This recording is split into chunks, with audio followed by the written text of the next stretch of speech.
Welcome to the Journal of Trauma-Informed Community Health, Nutrition, and Physical Activity video on creating a running narrative to help write an article for submission.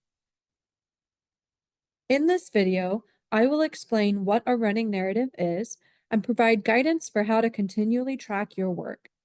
It is important to understand how to create a running narrative because components of it can be pulled into your article and make the writing process easier and more concise.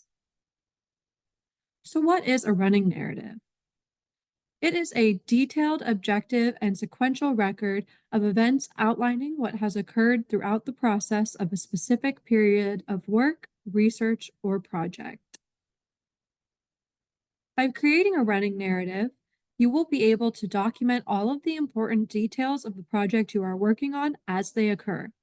Components of this document can then be pulled into your article, making the writing process easy and concise. This also allows you to make sure no detail is lost, out of context, or out of order. Start creating your running narrative as soon as possible in your work so that all steps are captured. Take notes during events and important moments throughout the life cycle of the project so that you can add them to your running narrative. If you cannot add the details in real time, block time in your calendar over the weeks or months of the project to do so. Once a week is ideal, and we suggest 1 hour. You may not always need that amount, but you will have it if you need it. Now I will review the components of a good running narrative. First, identify the project events. This could be a planning phase, a meeting of a committee or your internal team, a specific intervention or a community event, or an evaluation or assessment that you distribute. Next, you will want to specify who will present or participate in the identified event and when it occurred. This can include the facilitators, stakeholders, counts of participants and participant demographics, and more. Document as many details as possible, as this is information that provides support to your article, and there are details that you may not remember in the future if they are not written down now. The time frame can be a specific date or range depending on when the event takes place.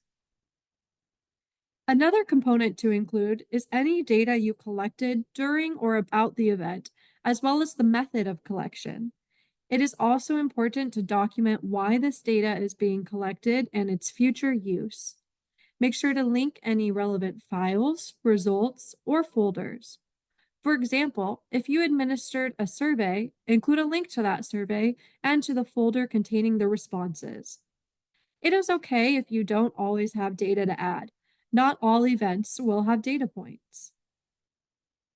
Finally, summarize all that occurred, what was learned, and what the next steps are. This is important as this summary can easily be pulled into the article you would like to submit to TICH. Now, I'm going to show you an example of a running narrative. Keep in mind, what I'm about to walk through is just an example. You're free to format your running narrative in whichever way makes sense. Just try to keep the order in chronological order as best as possible. Feel free to link folders and files whenever you feel appropriate. Also, you're able to add notes directly from your meetings, or you can summarize these notes. Once again, just make sure to include what is most important to your project in whatever format works best for your article. Here is an example of a running narrative about healthy change in older adults in collaboration with the Community Health Committee. Our first event is the planning phase. This phase took place during January to March in 2023. Here we've linked a folder that includes all the documents relevant to this planning phase, as well as have summarized a description of the events that occurred within it. In those events were 2 meetings during the planning phase.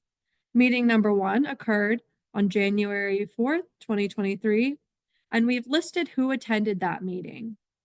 We've also included the notes of what was discussed and our next steps. For meeting number 2, we've included the date for it occurring on February 28th, as well as the attendees of that meeting and the notes for it as well. The next event that we're identifying is the Community Assets Mapping Exercise session. Here we've noted who was involved in this event and the time frame for it. Within this event, there were 3 sessions that occurred.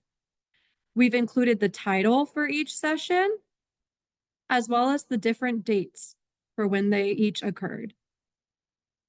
We've also linked the PowerPoints for each and the data that was collected at each session. We've linked what the data was, or possibly a folder where all of the data is collected. Lastly, we've included a description of the data, and this will include the utility, the method, and what the next steps for that data are. That concludes our video on how to create a running narrative. If you would like any more guidance or assistance in writing your article submission for JTICH, please contact us at jtich@leaspantry.org. We're happy to assist you by email or even schedule a one-on-one author meeting with you.